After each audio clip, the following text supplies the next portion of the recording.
spazi disponibili, le possibilità di accesso e recesso sono tali per cui per questo tipo di manifestazioni abbiamo preferito un'area aperta, verde, esterna alla città. E dov'è? È in zona industriale.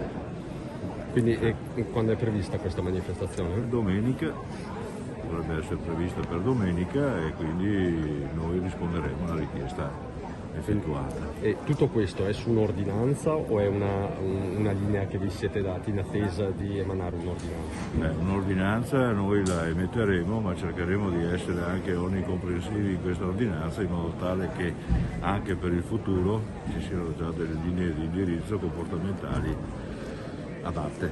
Quindi diciamo per il momento vi votate al buon senso, concedete questa zona industriale, quest'area aperta, ma poi per il futuro, per i prossimi giorni, anche alla luce di quello che succederà, insomma, adotterete un'ordinanza. Cerchiamo di individuare una linea comportamentale anche in conseguenza di